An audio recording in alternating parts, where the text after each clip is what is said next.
steam engine. How the first seeds sprouted into cities and civilizations. Everything is connected, and the path leads to you. It took history 13.7 billion years to unfold. We'll show you everything you need to know in the next 2 hours.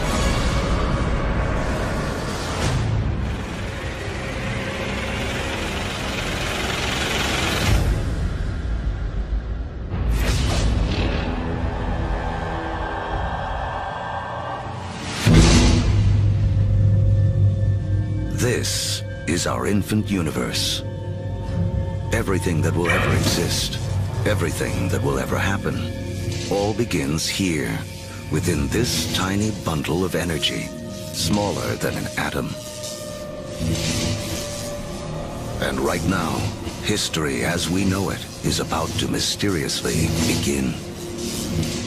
For reasons we may never know, our universe suddenly erupts.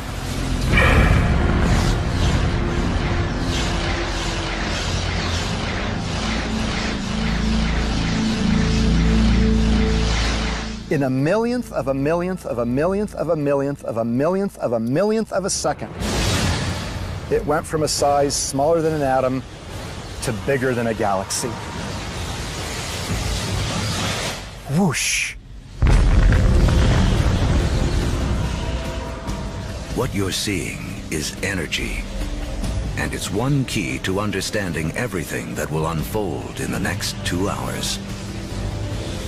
Within a fraction of a second, the Big Bang creates all the energy that will ever exist. All the energy that will power the stars, that will fuel anything that ever lives. All the energy that you will ever consume dates back to the beginning of time. When you put gas into your car, you're tapping energy that was created during the Big Bang. You're tapping the energy of the universe itself.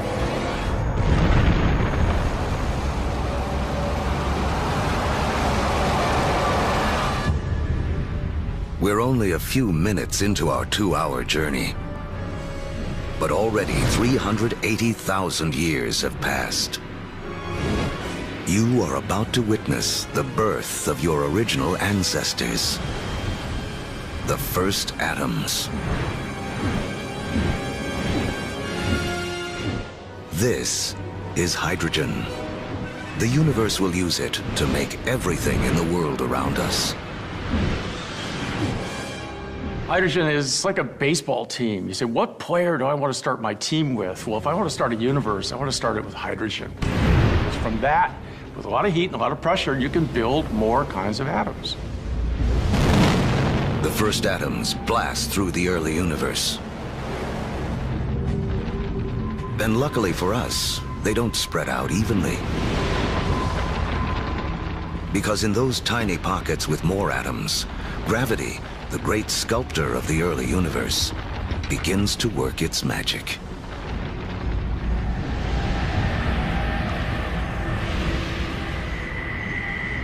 The first galaxies are beginning to form,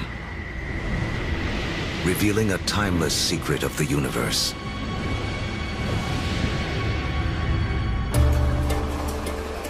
Throughout history, whenever more matter and energy can be drawn together in one place, more complex things can emerge.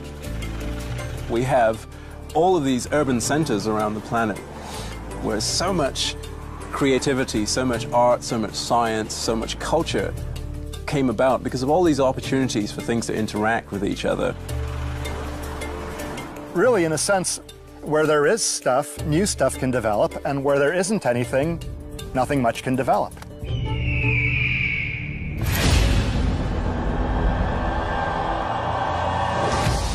"300 million years after the Big Bang, inside of forming galaxies, gravity continues to squeeze together clouds of gas and dust, causing pressure and heat to violently rise.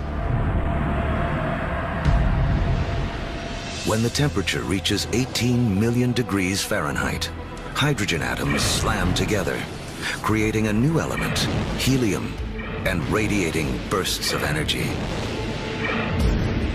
The first stars are born. Suddenly, there were these new beacons of light shining forth, pouring energy into the universe. Let there be light. But something is missing from this early universe. There are billions of stars, yet not a single planet.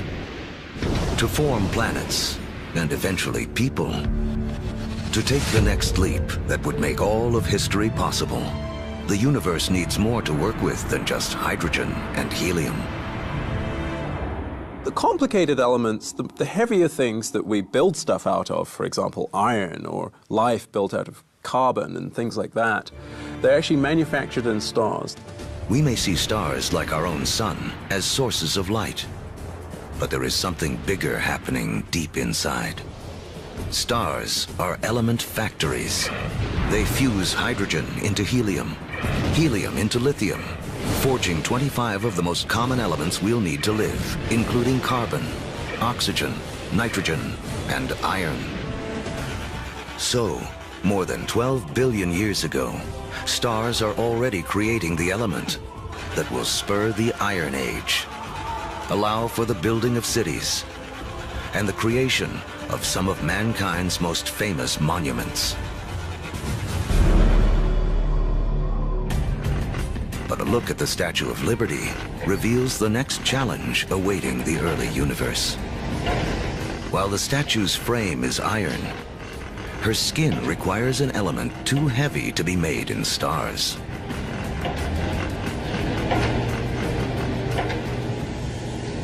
For Lady Liberty to have material for her skin, for there to be gold for wedding rings, or uranium for nuclear reactors, some elements had to be created another way.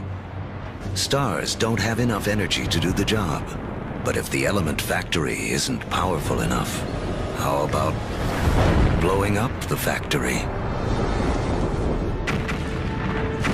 Just a few million years after the first stars formed, some of them exploded. Wham! These explosions, known as supernovas, are the biggest blasts in the universe since the Big Bang, providing the extra boost of energy needed to fuse heavier elements. In the fiery blast of their own destruction, stars create uranium, gold, all the rest of the elements that will fill our world, including copper. The periodic table of the elements is really sort of a library of matter in the universe. Those are your building blocks. Everything is coming out of that particular chemistry set.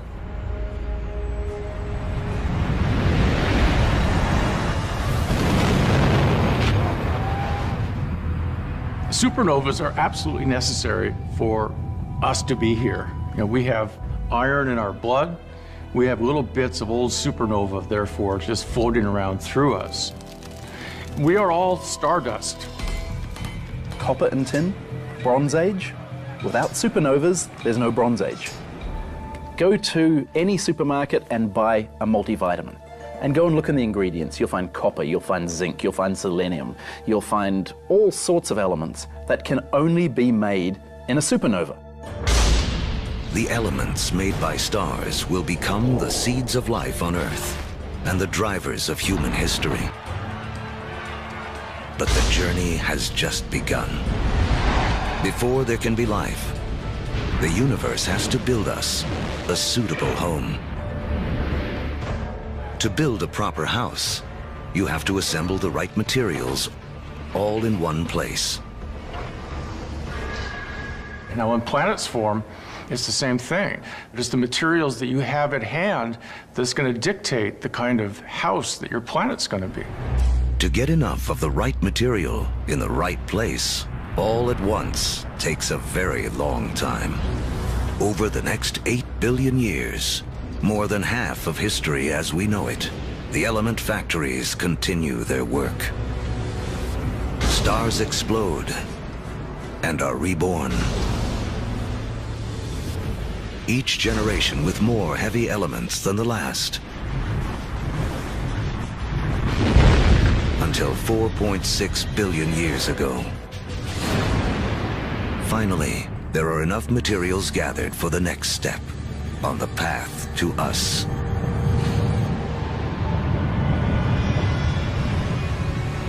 A new star is born. This is our sun.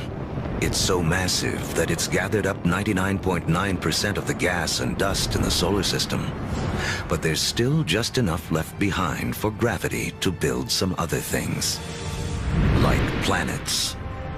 The third one out from this star will be our home. By the time Earth emerges, just over 4.5 billion years ago, 2/3 of the history of the universe has already passed. The first sunrises sweep across a foreboding alien planet. A world spinning so rapidly that a day lasts only 6 hours.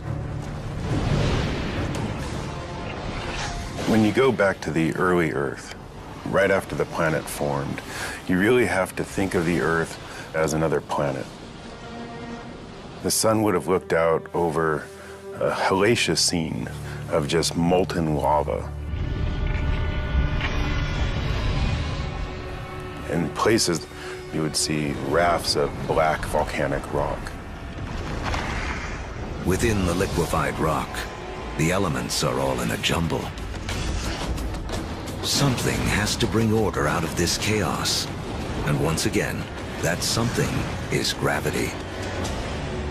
Lighter material drifts toward the surface and forms a solid crust, while heavier material sinks toward the center, forming a molten iron-nickel core. This churning liquid metal creates a magnetic field that reaches out into space. Like a force field, it will protect our future home from the sun's deadly charged particles. Soon, this magnetic field will allow for life to grow, and later, guide the explorers who will connect two halves of the world. But for all this to unfold, the Earth will need a critical partner.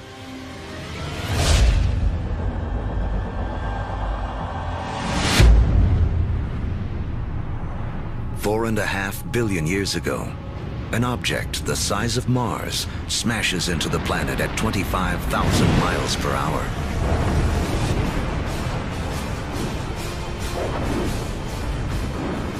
Earth swallows up much of the impactor.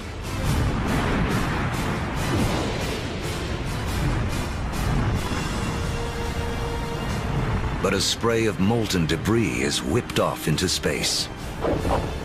Within as little as a year, gravity gathers this debris into a secondary sphere in orbit around the Earth, where it has been ever since. The formation of the moon was an incredibly important event in Earth's history. And in fact, its creation over 4 billion years ago is really important to the Earth's climate today. The moon keeps Earth steady. Its gravitational pull prevents the planet from wobbling, saving us from wild climate swings. And the collision that formed the moon leaves Earth tilted on its axis, giving the planet a key ingredient to life: seasons. Having seasons is very, very important for the evolution of life on the Earth. And having some stability in the tilt of those axes, that's very, very important also for maintaining life on the Earth. The moon's gravity also begins to slow Earth's rotation, which will eventually lengthen our days from 6 hours to 24.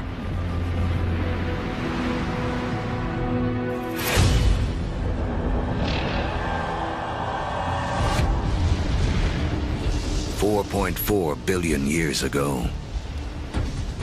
It's too hot on Earth for liquid water to exist, but there's water vapor, steam in the atmosphere. The trick is how to get it out of the sky Onto any world where you hope to have life, a little rain must fall.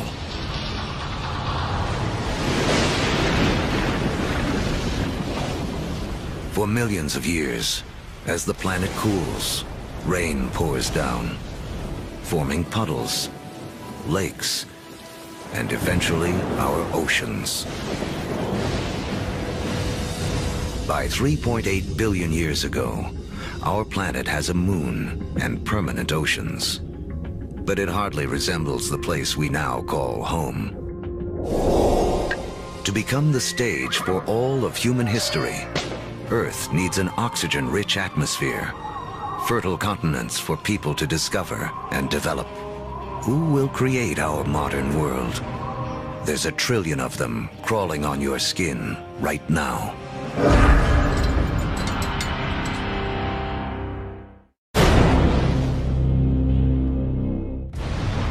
We're telling the history of the world in 2 hours, from the Big Bang to the present day. And our modern world holds important clues to the story. In fact, structures like this hide a mysterious link to the first life on Earth.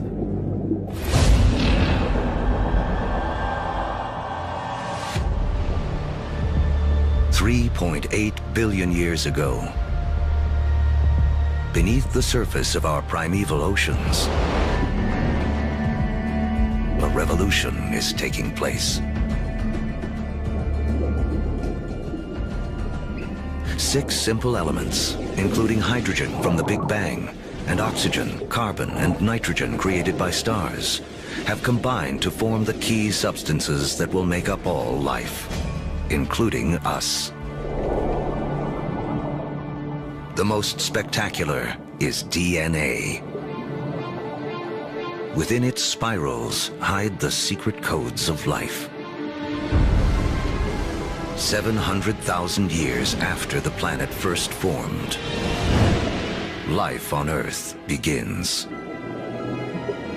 We stand not on the shoulders of giants, but of tiny organisms, bacteria. We're very egocentric. We think that we animals run the world, but in fact, we are very late entrants. It was an empire of bacteria long before animals. Animals come along, and we like to think that we wiped out that empire. Well, we would be dead if we wiped out that empire. I have within me an entire zoo of bacteria. In fact, each one of us has more bacteria living in our bodies than there are people on the planet. For billions of years, microbes like these will have Earth to themselves. Like our infant universe, the first life is small, simple, and full of possibilities. The secret of how it explodes into all the incredible forms we see today, including us, goes back to the beginning of time. As we've seen, all the energy that will ever exist was created in the Big Bang. All creatures need to grab their share of this energy to survive. The more we harness, the more efficiently we use it, the more complex we can become. And almost all of our share of the Big Bang's energy is beamed to us by the sun. 2.5 billion years ago, some very special bacteria figure out how to consume the sun's energy to live. In doing this, they also create the most important waste product in the history of the world: oxygen. Soon, oxygen will remake our world.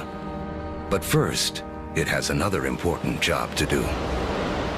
Earth's ancient seas are full of iron particles, and everyone knows what happens when oxygen meets iron. Here I'm a little bacterium. I've produced this oxygen molecule, and here's a big piece of iron clump. I rust it.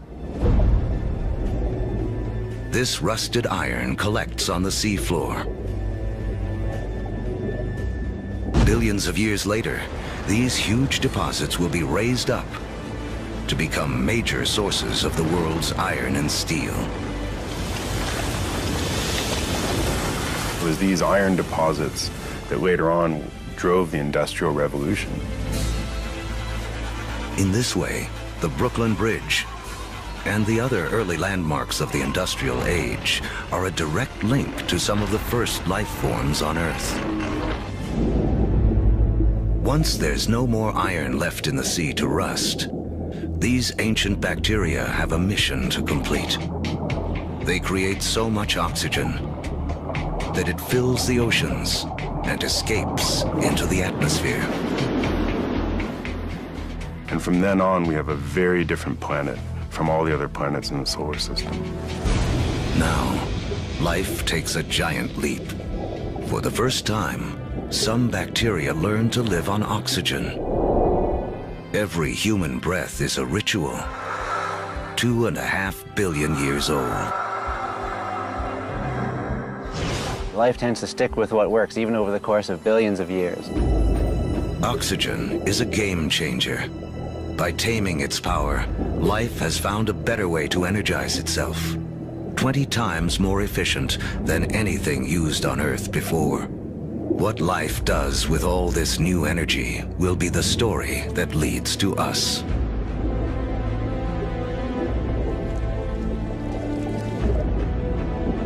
Over the next 2 billion years, life becomes more complex. Skies become blue, and so do the oceans that reflect them. Large, solid continents appear. Earth is beginning to look more like the place we now call home.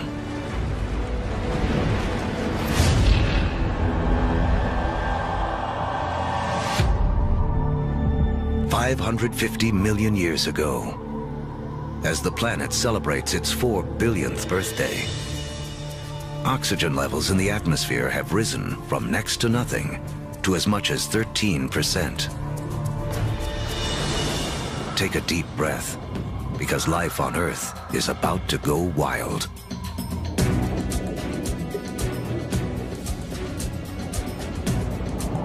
This is the Cambrian explosion, biology's version of the Big Bang.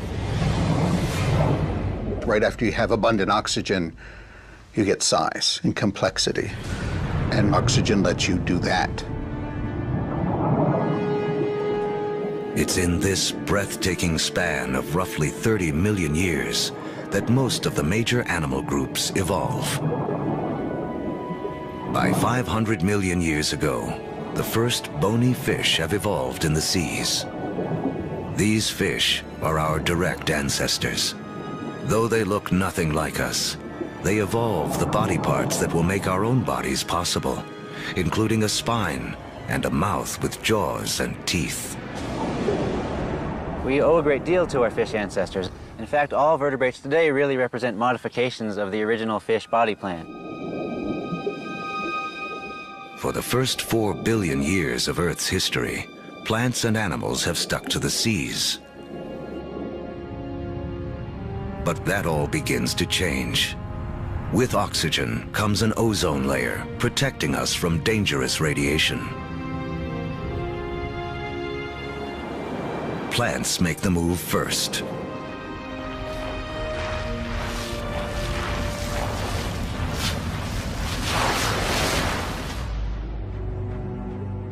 Around 400 million years ago, animals are ready to take the leap. Among the first ashore are the amphibians, whose descendants will include us. The most amazing thing about animal evolution ever, for me personally, is that moment that first amphibian walks out of the primeval ocean onto land and takes a big gulp of air. Kind of like great-great-great-great-great-great-grandpa coming out of the ocean and seeing this fantastic world. And it's like, hey, I can live here. Look at those trees, look at those bugs, there's food here, I can do this.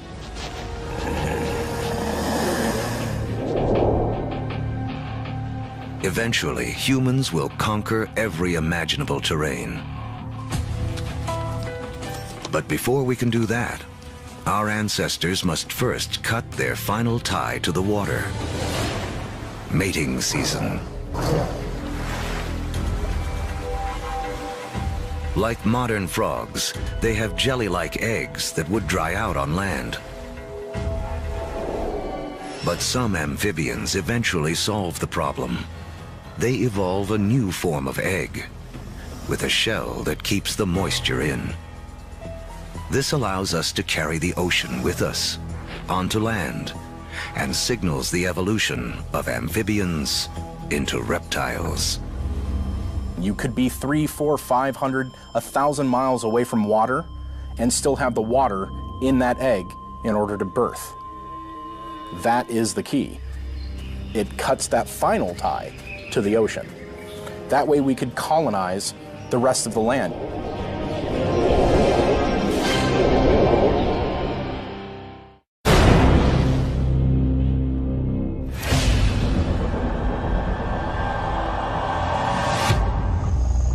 $300 million years ago, life flourishes in massive tropical swamps where planet Earth is cooking up a surprise.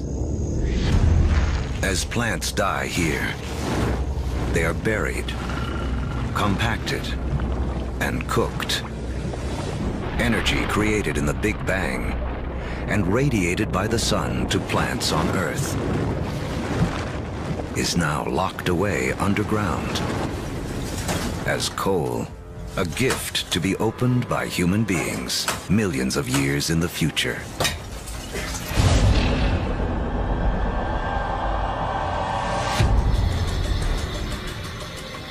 $250 million years ago, an apocalypse unfolds. The biggest spike in volcanic activity since the early days of the planet. The atmosphere is choked with carbon dioxide, and the diversity of animal life spawned in the Cambrian explosion is stopped dead in its tracks. More than 70% of all species on Earth go extinct in the worst mass die-off in history, the Permian extinction. Extinction is a recurring character in the story of planet Earth. 5 times in the last 500 million years, some cataclysm wiped out the dominant species. It's a reshuffling of the deck that allows new creatures to take hold. New creatures like the dinosaurs. Dinosaurs will reign for the next 160 million years. During that time, the first hardwood forests appear. And after more than 4 billion years, the moon's gravity finally settles Earth into a 24-hour day. At the start of the dinosaur era, the continents are clustered together into a single landmass we call Pangaea. But now, they start to break apart. Africa separates from South America. The vast Atlantic Ocean opens up, creating what will become one of the defining barriers of human history, the gulf between the old and new worlds. The undisputed stars of the dinosaur era are animals like Triceratops and T-Rex, but there are some important creatures scurrying around their feet. If we were to trace our lineage back far enough, we would come to really small shrew-like mammals surrounded by these titans of reptile life. During that time, mammals, we were living on the fringes. We were maybe stealing dinosaur eggs, maybe just eking out an existence. So the dinosaurs kind of held us back. The biggest headline of the history of dinosaurs, which is 160 million years, is that we lost. Mammals lost. We couldn't get much bigger than a small cat. For 160 million years, all the medium-sized, medium-big, big, gigantic, and stupendous animals were dinosaurs. For that whole time. They beat us fair and square. But the deck is about to be reshuffled.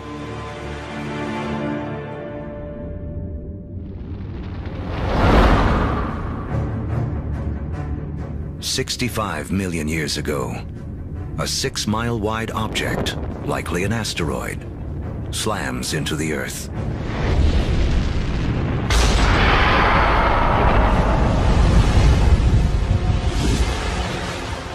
A dust cloud blocks out the sun. Temperatures plummet.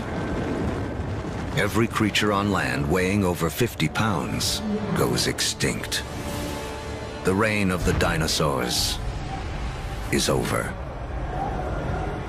The greatest gift that the dinosaurs ever gave us was dying. When they went extinct, it gave the mammals time to rise. It doesn't take long after the disappearance of the dinosaurs for the first true primates to appear. Like their later versions, including us, these mammals have evolved forward-facing eyes, allowing for accurate depth perception and flexible hands with 5 digits. They have 5 fingers, just like us, which means we can grasp things. If you think about other animals that don't have digits organized the way ours are, their ability to hold things, to manipulate objects, is much more limited. 50 million years ago, our primate ancestors are evolving on a planet that is warming. It's so hot, there are jungles at the poles. As the continents drift, the Americas and Africa have almost fully taken shape. But in northern Africa, modern-day Egypt is submerged beneath an ancient sea. On the floor of that sea live small-shelled creatures called nummulites. Their shells, made of calcium and carbon, pile up on the sea bottom over millions of years, where they form into limestone. Limestone that will be used to build the Great Pyramids. If you look closely at the pyramids today, you can still see evidence that these 4,000-year-old monuments are, in fact, made of 50-million-year-old seashells.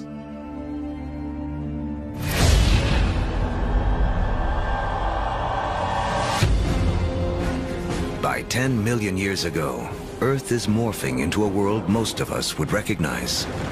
The Colorado River is carving out the Grand Canyon. Mountain ranges like the Himalayas have arisen. They're so tall, they disrupt weather patterns, setting the stage for a colder planet. The Isthmus of Panama emerges to connect North and South America, cleaving the connection between the Atlantic and the Pacific, disrupting ocean currents and tipping the world even more towards an ice age. With the planet getting colder, our primate ancestors hang on in the tropics. But a new creature is coming in that threatens to destroy them.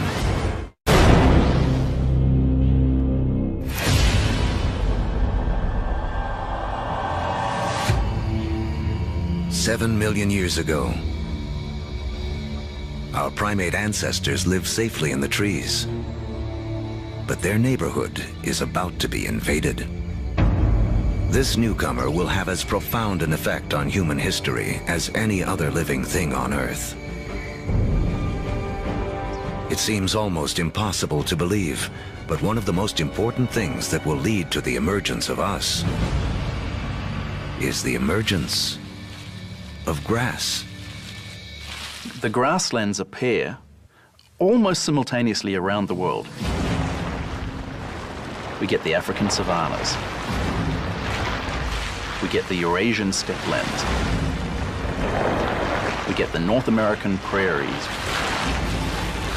We get the great grasslands of Argentina, appearing simultaneously around the world. In eastern Africa, grasslands invade the traditional woodland habitat of our ape ancestors. With fewer trees and greater gaps between them, our ancestors have to adapt. Apes notice that there's more and more apes in the same tree and less food, increasing incentives for apes to go from one patch of food to a different one separated by grasslands. Now, One way to do it is to run like hell. The other way to do it is to extend one's food sources into the grasslands and seek out the foods that are available there. And so, some apes make the move down into this stark new habitat. It's a landscape better suited to primates that can walk on two legs, keeping their heads up above the tall grasses to watch for predators. Standing on 2 feet is a revolutionary advance because it frees up our hands. Hands we will need to shape human history.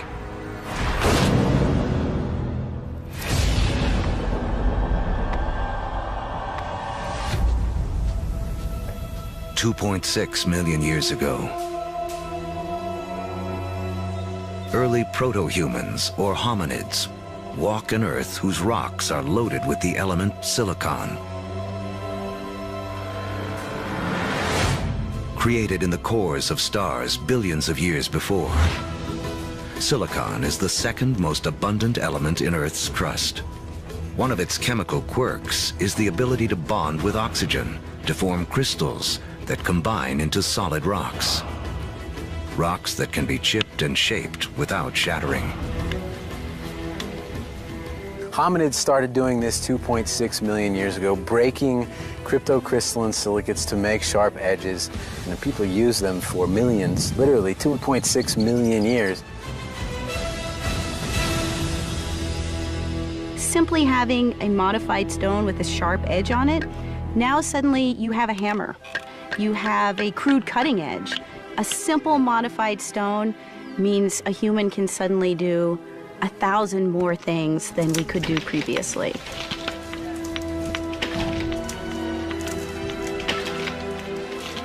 That little extra bit of technology enabled our ancestors to persist and eventually turn into us. Silicon launches the first technological revolution, the Stone Age. Millions of years after it powers our first handheld devices, another chemical quirk of silicon will make it the height of technology once again. The next leap towards becoming truly human relies on a little-known secret of our home planet. In the known universe, it turns out Earth may have a rare and special power.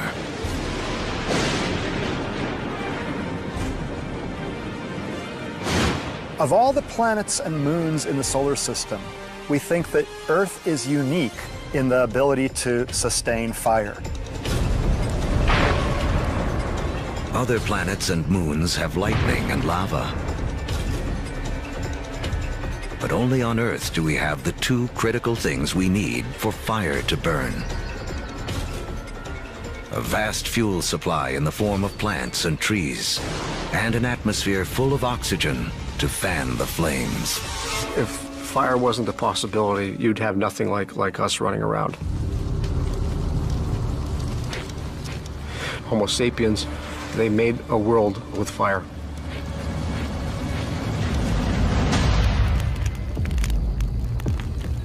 Our ancestors have fire firmly under control by 800,000 years ago. It's a skill that connects us back to the very beginning.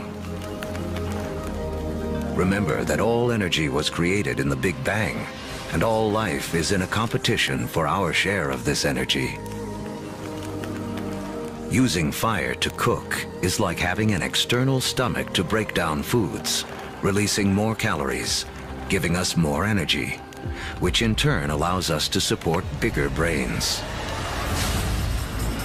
Fire is also the ultimate gateway technology. We will soon use it to turn clay into pottery, metal into weapons, water into steam power. If you don't have fire, you can't have the internal combustion engine. No fire, no metal. No fire, no rubber. It's a technology that opens a world of possibilities for creatures that know how to use it.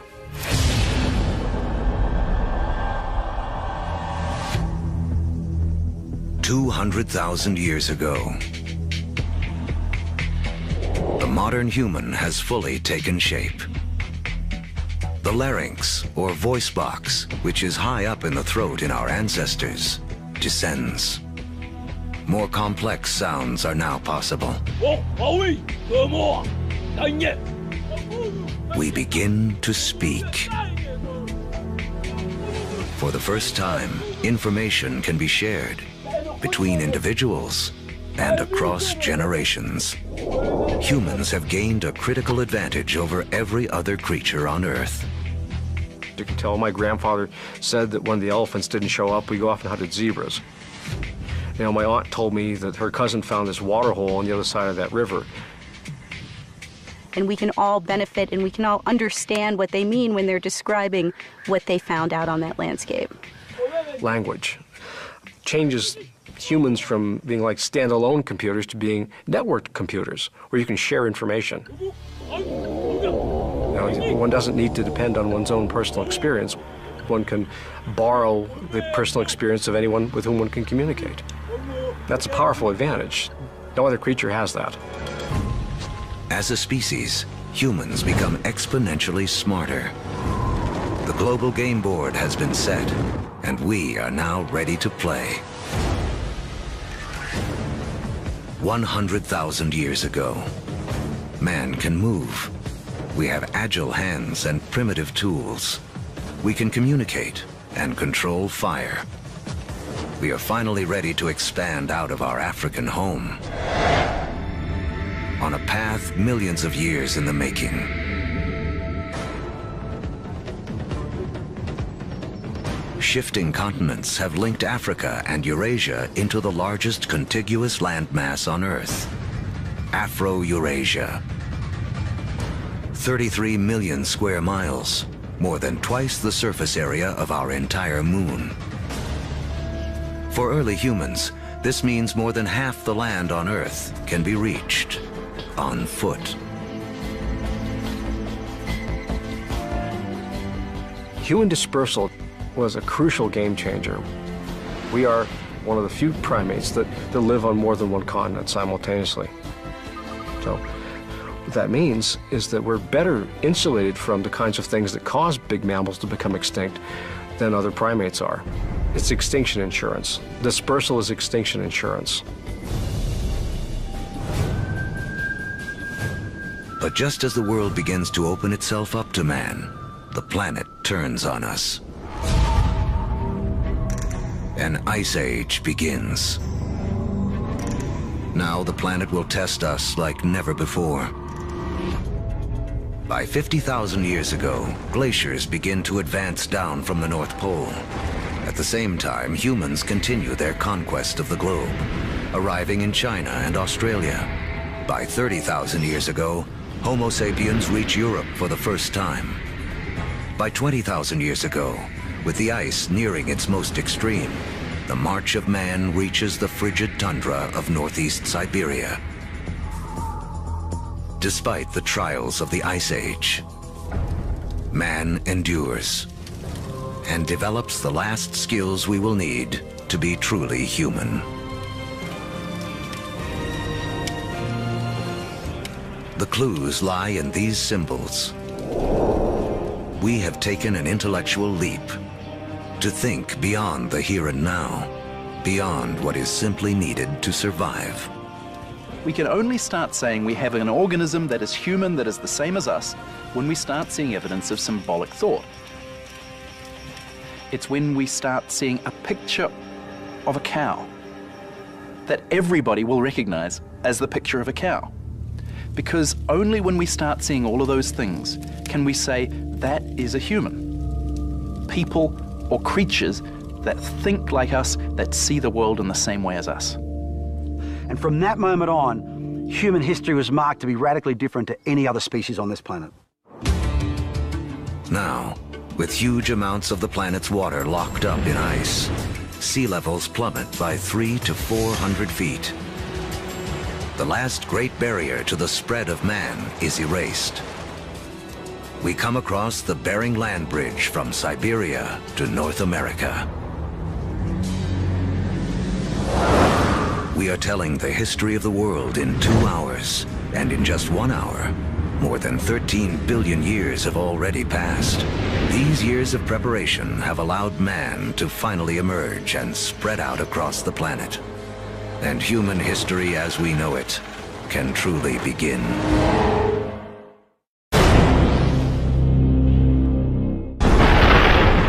Our history of the world began with the beginning of time, the Big Bang.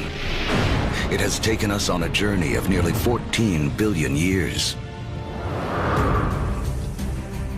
Now, as humans take center stage, it's important to remember just how small a slice of history we actually occupy.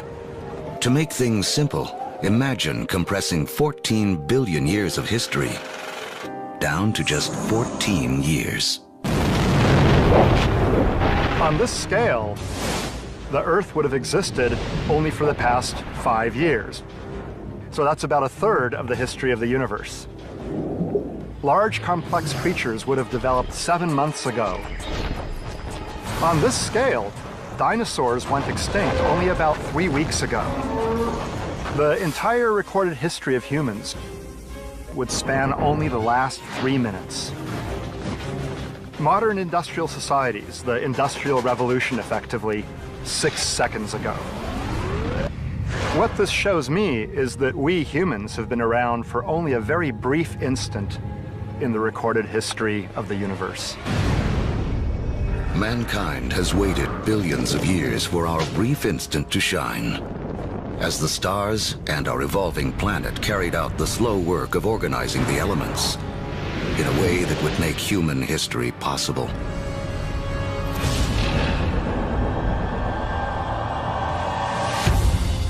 It's 10,000 BC, less than 100,000 years after expanding out of Africa. Man has reached South America. Humans have met the adversity of the Ice Age head-on, and rather than die off, we have adapted, become even more intelligent. And now we have colonized the entire globe. From coast to mountaintop. From tundra to desert. Humans are there. Our closest living ancestors, chimpanzees, live in the tropics. They only live in the tropics. Humans have managed to colonize the entire globe. Ice Age land bridges allowed man to spread around the world. But now the ice begins to melt. And sea levels rise again. Humans are trapped and separated in 2 vast and unconnected hemispheres. Each pocket of humanity left to make the best of what it has been given. As the glaciers recede, they carve out lakes, rivers, and bays. The map as we know it emerges. In Africa, increased rainfall causes Lake Victoria and Lake Albert to overflow and form Egypt's Nile River. In Eurasia, other rivers emerge. The Tigris and Euphrates in Mesopotamia, modern-day Iraq. The Indus in modern-day Pakistan, and China's Yellow and Yangtze. These river valleys become critically important for how human history will now be played out following the retreat of these ice sheets. These are the river valleys whose waters and fertile soils will allow the first seeds of civilization to be planted. With temperatures warming after the Ice Age, plants and animals are more plentiful, and man can finally choose to stop moving. Permanent settlements begin. Populations grow.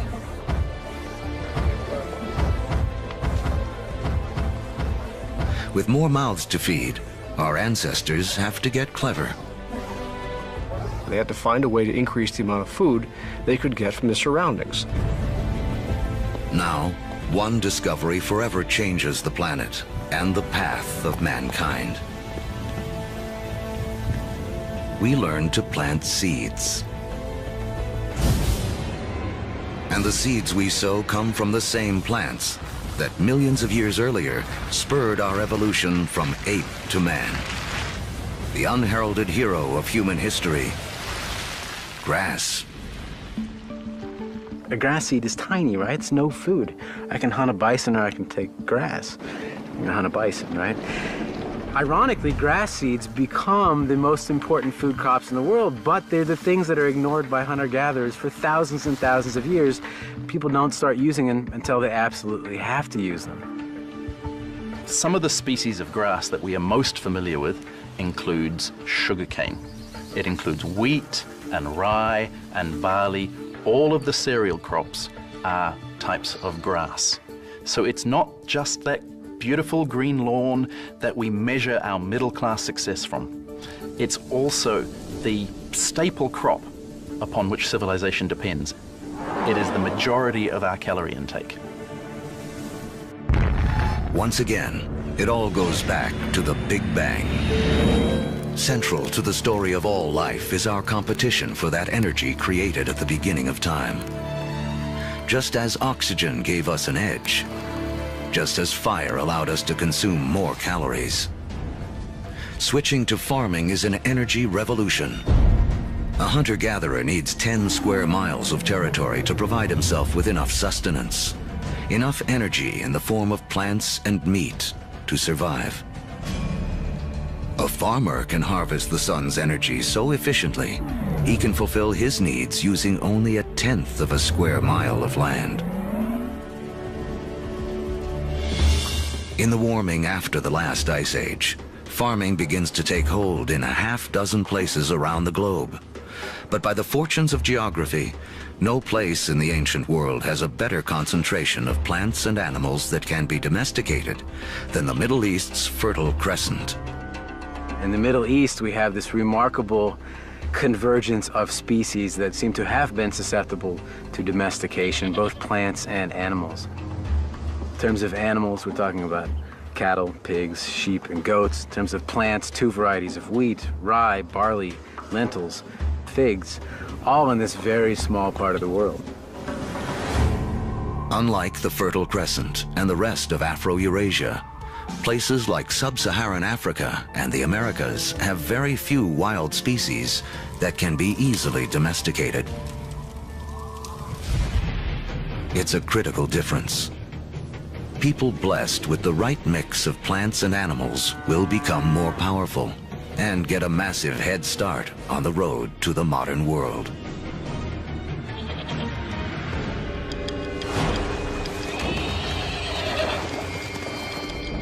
One animal that gives any human who can tame it an almost unbeatable edge is the horse. It's a little-known fact that although horses first evolved in the Americas, they died out there along with many other large mammals around 10,000 BC. There were at least 3 species of Ice Age horses in North America, maybe more. Some as small as ponies, some as big as Clydesdales. And they had evolved in North America for 40 million years. They're part of the whole history, and then they're gone. They're gone. These powerful potential allies disappear before they can be used by the first North Americans. Fortunately, before that happened, large numbers of horses escaped back across the Bering Strait land bridge and spread out across the great grasslands, the steppe-lands of Central Eurasia. A narrow escape that had a profound effect on human history. Around 4000 BC, nomadic people in Central Asia learned to tame them for the first time. Domesticated horses will be harnessed across Eurasia, advancing everything from work to warfare. Perhaps no other animal has had a bigger influence on the course of human history. And the circle wouldn't be complete for another 5,000 years, when Christopher Columbus would bring horses with him on his second voyage to the Americas. His horses would be the first to set hooves in the Americas since the Great Die-Off over 10,000 years earlier.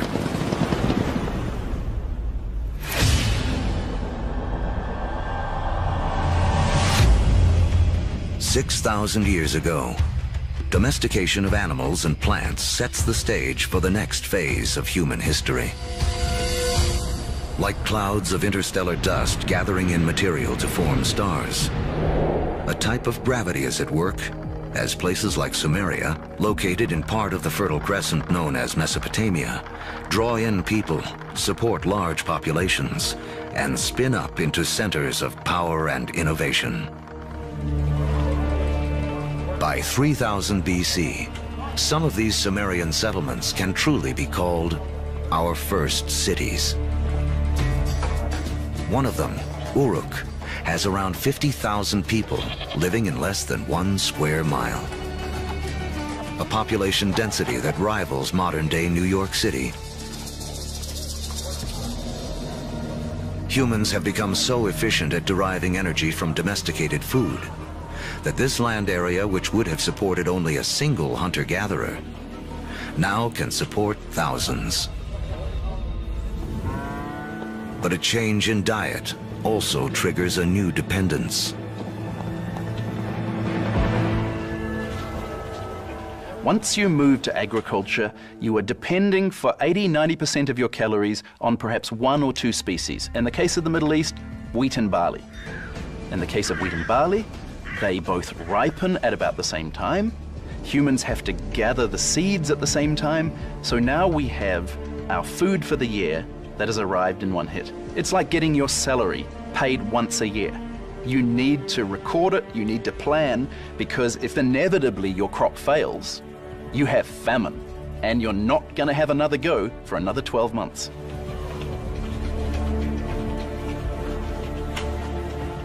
In these first cities, crops are king. To keep track of them, our ancestors developed the first writing. To protect them, the first armies. And to administer them, the beginnings of politics. When you have hundreds or thousands of people who are living together, there's simply too many people to sort of run around and create a census. It creates a need for government. It creates a need for some form of social and political hierarchy. Planting seeds has set man on a new path. Settlements have grown into cities. But to take the next epic step from city to civilization, we'll need the help of a very surprising creature.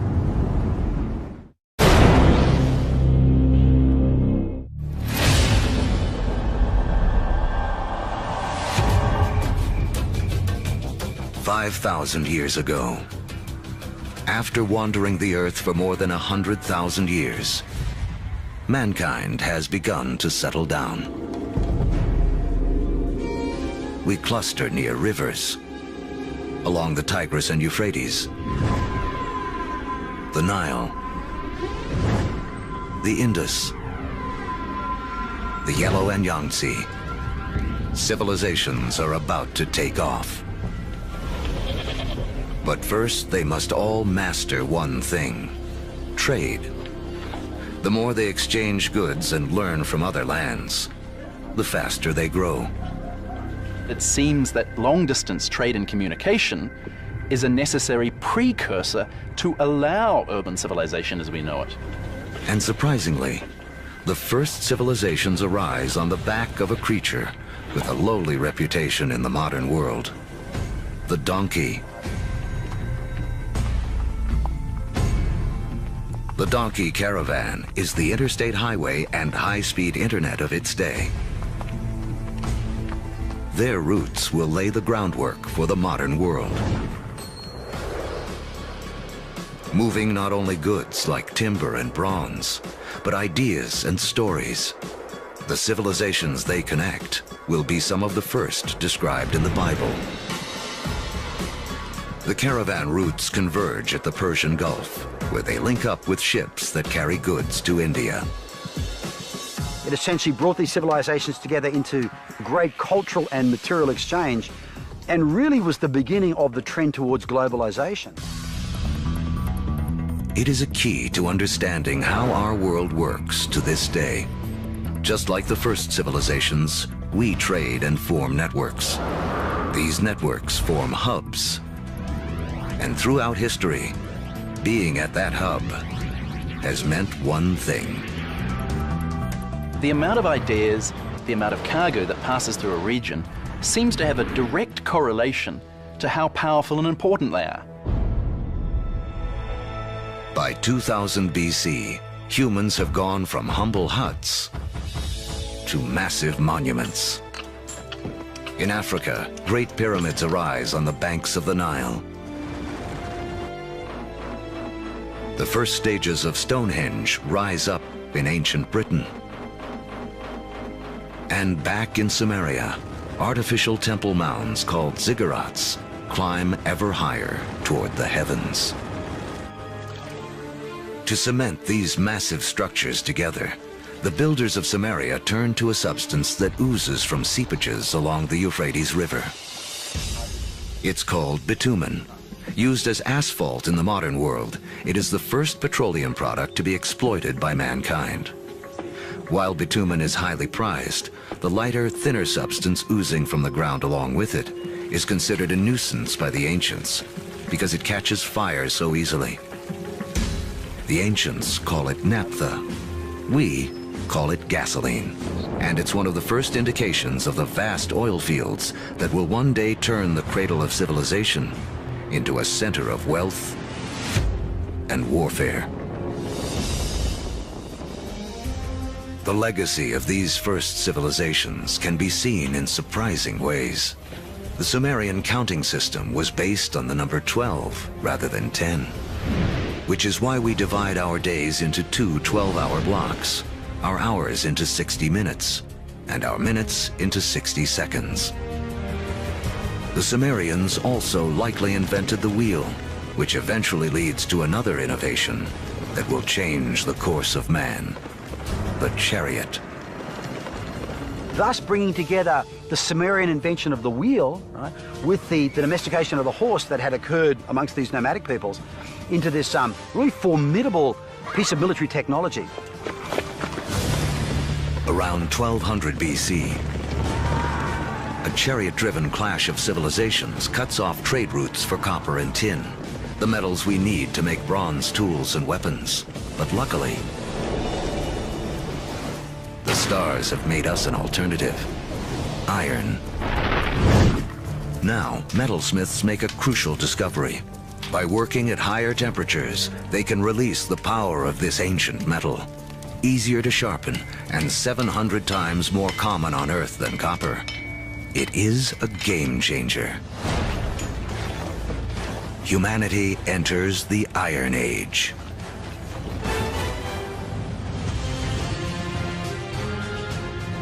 As we reach the first millennium BC, history has taken us on a wild ride. From the initial blast of the Big Bang to the formation of Earth and its first creatures, and the rise of man. We've seen the Ice Age create bridges to spread mankind around the world, then strand us on different continents, leaving us to survive on what we have at hand. So by 1000 BC, the world remains a divided place. The trade network that connects much of Eurasia and North Africa doesn't yet penetrate the planet's driest deserts or cross the vastest oceans. Cut off by geography are people in places like sub-Saharan Africa and the Americas.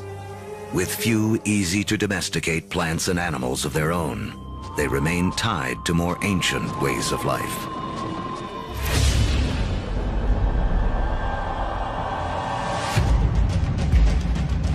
In 600 BC, the cavalry have arrived. Humans ride into battle on horseback for the first time. We've seen that just taming a horse gives man a massive advantage. Now, pairing him with iron weapons makes him nearly unstoppable. These advances in technology, they don't just make a fighting ability possible. They make empires possible. And that is the story of the next several millennia. With new technology and improved logistics, empires spread, uniting massive land areas under a central control. As empires grow, so do new beliefs. One interesting phenomenon we see with the rise of these empires is this idea of monotheism, this idea of a universal God that develops over time, and it's just a phenomenon. Judaism emerges, from which we eventually get Christianity and Islam. Buddhism and Hinduism also arise. The 5 major religions today are all rooted in this remarkable era. Although empires spread, some great powers remain isolated. The rise of the Himalayas 50 million years earlier has left China cut off from trading with the rest of the world. But that is about to change. Around 100 BC, a Chinese emperor sends an envoy to the west in search of alliances. The routes he travels will become the Silk Roads, a massive trade network that connects China across Central Asia to the Roman Empire. China has joined the world. As far as we know, no Chinese trader ever met a Roman, no Roman ever met a Chinese trader, at least during this first period of the Silk Roads. But this vast trade then began to explode. Between about 100 BC and about 200 AD, we have 3 centuries of trade and cultural exchange on a level that has not been seen before in human history. But this new human network also unleashes hidden dangers.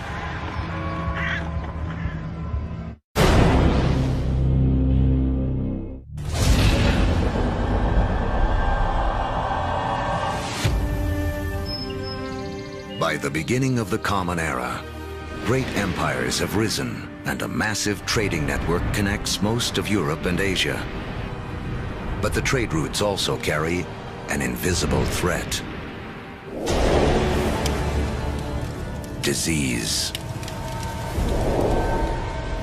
Massive epidemics that some blame for taking down both the Roman Empire and China's Han Dynasty.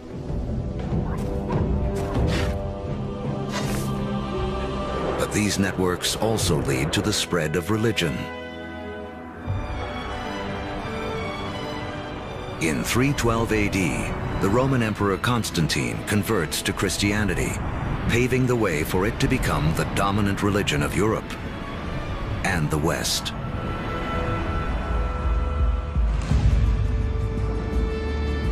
Three centuries later, Islam also emerges. A religion that will, for a time, unify a territory 2.5 times larger than Rome ever was. Arab trade will drive innovation for the next 1,000 years and expand the global network to places it has never gone before. The Arabs are sitting in the middle of Afro-Eurasia. There are Arab traders who are sailing off to China. There are Arab traders who are traveling all the way to the Atlantic Ocean. So they are sitting in the middle of the hub. One secret to Arab trade: the camel. A creature whose ancestor, like the horse, escaped across the Bering Land Bridge out of North America. A caravan of 6 camels can lug as much as 2 tons of cargo as far as 60 miles a day, twice the load of a donkey caravan in half the time.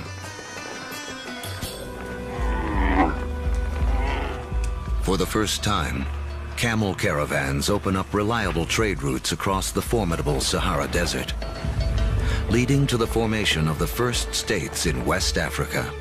Arabic trade expands, moving salt from the Sahara to Rome, rice from Eastern Asia to India, the secrets of making paper out of China into Europe, and countless other inventions and ideas around the world. Where does our word for lemon come from? Where does our word for coffee come from? They're all Arabic, because the Arabs brought a huge number of food crops into Europe. Oranges, citrus crops, they come from South China. Yet they don't make it to the West until the Great Age of the Arabs. In Islamic North Africa, one Italian merchant named Leonardo Fibonacci becomes well-schooled in the ways of Arab traders.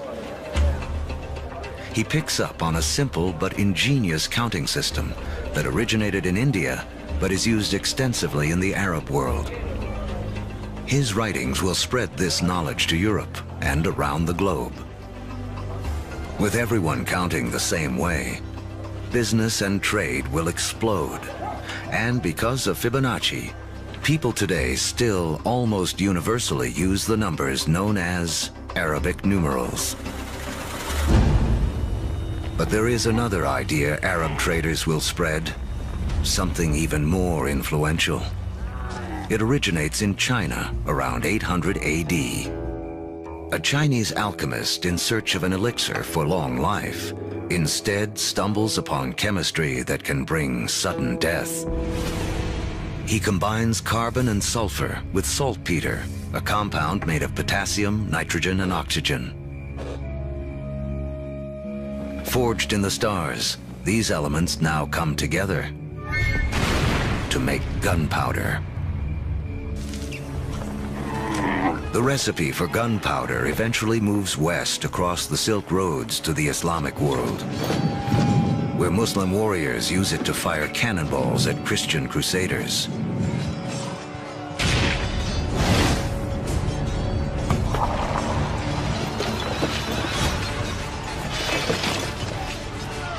Europeans pick up on the idea, embracing and perfecting gunpowder weapons.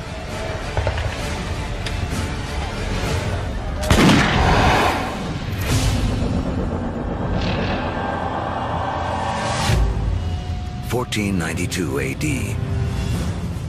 There are roughly 400 million people in the world, but it is still divided in two. In the Americas, the civilizations of the Aztecs, Mayans, and Incas have all arisen. While halfway around the world, in the aftermath of the fall of Rome, Europe has cracked like an egg into individual states. For Italian-born Christopher Columbus, this means he can appeal for funding from a succession of European rulers, until he finally convinces the King and Queen of Spain to back his expeditions. It has taken all of Earth's history to make Columbus's journey possible. For tacking into the wind, he uses triangular sails, a technology copied from the Arabs. To guide him, the compass, an invention from China. And guiding the needle, a magnetic field formed with the core of the planet itself. Although Columbus is looking for a new way to sail to India, what he does instead is finally and forever connect the two halves of the world. The voyage is not just significant in American history. As you'll see, it's a pivotal event in all of human history. Nothing will ever be the same.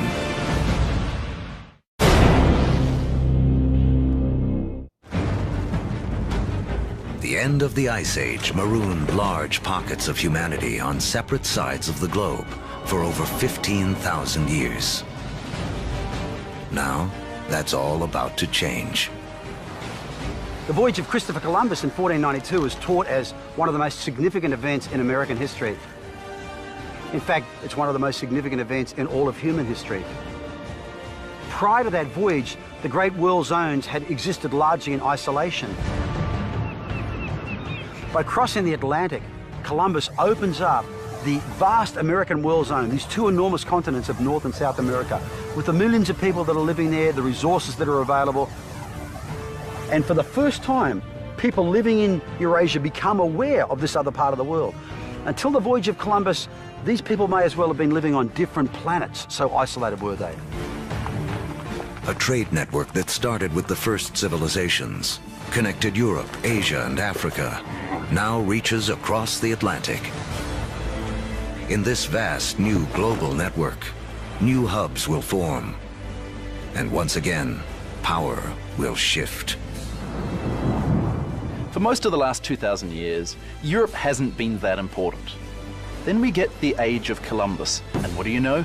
This is exactly the time where we see the rise of the West. This is when the West starts taking over, when it gets itself smack bang in the middle of the biggest exchange network the world has ever seen. Now, foods that had been isolated on disconnected continents begin to move around the world. Maize from the Americas shows up in Egypt and China. Potatoes from the Andes prove perfectly suited to the soils of Ireland and Russia. The old Fertile Crescent grains, like wheat, begin to feed the Americas. New foods mean more calories, more energy. Within 3 centuries of Columbus's voyage, the population of the world will more than double to 900 million. But the unequal hands dealt to the 2 hemispheres now play out in a deadly climax. European conquistadors, inheritors of the agriculture and animals of the Fertile Crescent, and the trade spread along the vast networks of the Old World, come bearing guns, riding horses, and carrying infectious diseases. The result, slaughter. In the years following Columbus's first voyage, 95% of the native population in the Americas will die from European guns and germs.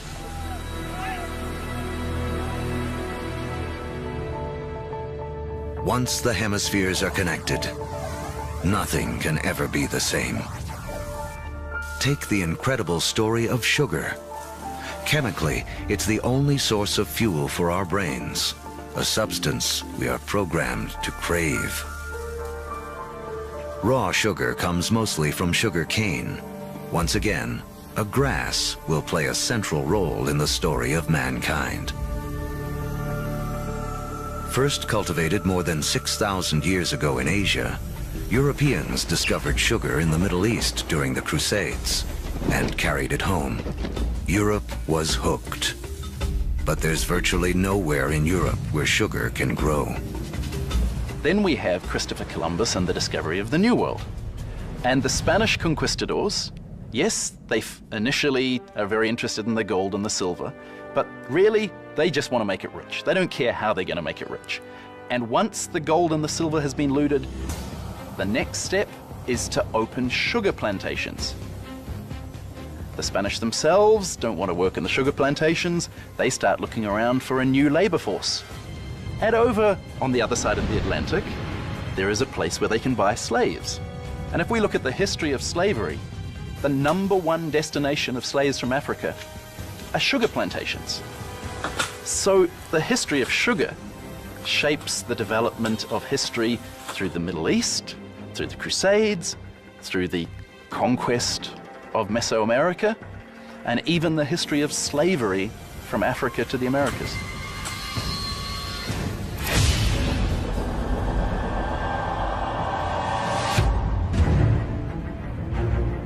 In the year 1700, mankind has hit a wall. Most humans continue to live simple lives, more like our ancient ancestors than our own. When you think back to the world in 1700, most people were farmers, most people practiced small-scale subsistence agriculture, most manufacturing was done in workshops. In 1700, it takes over a year for cargo and information to circle the planet, longer than it would take us today to get to Mars. What's holding us back is how we power our lives. In Egypt of 2000 BC, 90% of all work was done by human muscle, with animals kicking in the rest. By 1700 in Europe, the majority of work, 70%, is still driven by human muscle. Muscle power alone can't clear the path to the modern age. But there's a breakthrough hidden deep within the Earth.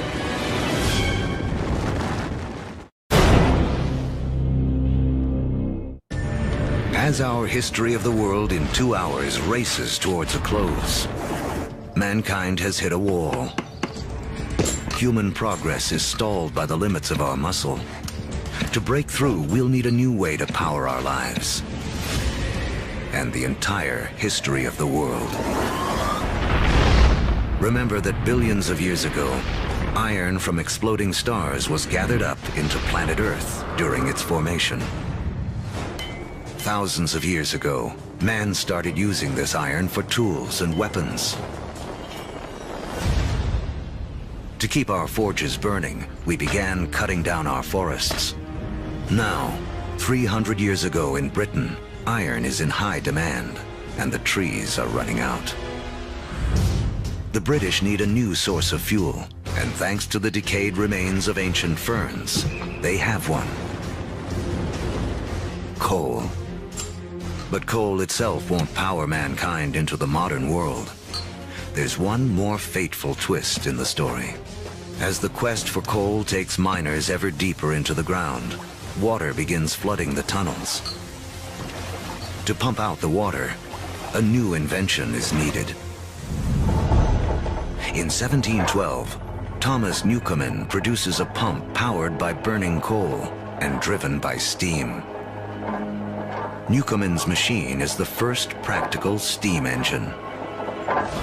It is this combination, energy and engine, fuel and machine, that will free man from the limits of his own muscle and change the world. The Industrial Revolution begins. Along with political revolutions in America and later France, this technological revolution forever transforms the landscape of the world. And before long, the Atlantic world has become the new economic, therefore cultural, therefore political, therefore military leader, and will utterly dominate global geopolitics from that moment to this. Trains thunder across the countryside. By the 1870s, the internal combustion engine has arrived, and the Germans invent its killer app, the automobile. Oil, the substance which the ancients considered too flammable to be of any use, becomes the most important commodity on the planet, fueling even more innovation. The telegraph and telephone move messages at lightning speed. With electricity, mankind reclaims the night from darkness. The hub of power has shifted. In 1800, Europeans and their descendants controlled 35% of the land on Earth. By 1900, they control 85%. By the 20th century, fossil fuels and the internal combustion engine have amplified everything, including warfare. That technology meant that military power and military conquest was something that could be international in a way that it had never been before. In the 20th century, almost 3 times as many people are killed as a result of war as in the previous 2,000 years of human history combined. The application of the industrial skills, the industrial technologies of the 18th century reached their culmination, I think, with these extraordinary events. And it's all being driven again by the micro-fossilized bodies of organic entities that disappeared into ancient swamps millions and millions of years ago. The Industrial Revolution also allows the human population to explode. It has taken 200,000 years of human history, from the dawn of man to the year 1900, for the population to reach 1.6 billion. Now, within the 100 years of the 20th century, it nearly quadruples to more than 6 billion. The 20th century is the most extraordinary moment in human history. Never before have we seen change on such a scale.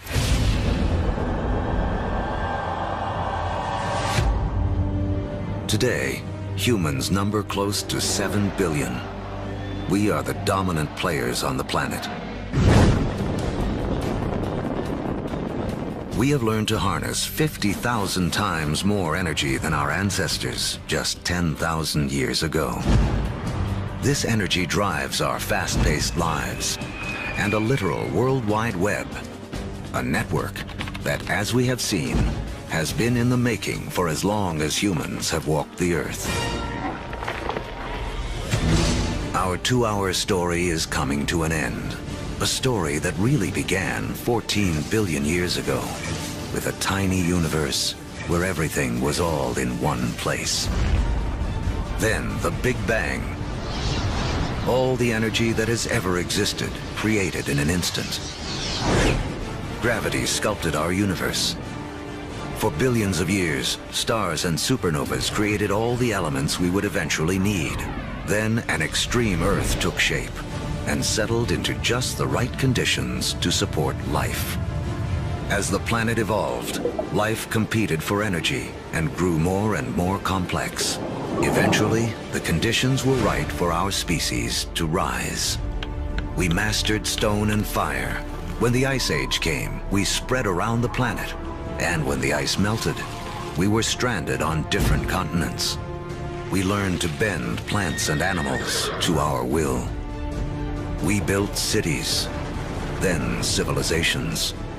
We created a vast network that linked empires, joined continents, then crossed oceans. Just when it seemed we had reached our human limit, we found the energy and technology to carry us into the future. On Earth, the seeds of the past have bloomed into a present filled with energy and creativity. The stories of billions of lives have played out against the backdrop of a universe almost too vast to comprehend. In everything that we do, in all that we are, we remain living monuments to the past as we continue to make history every day.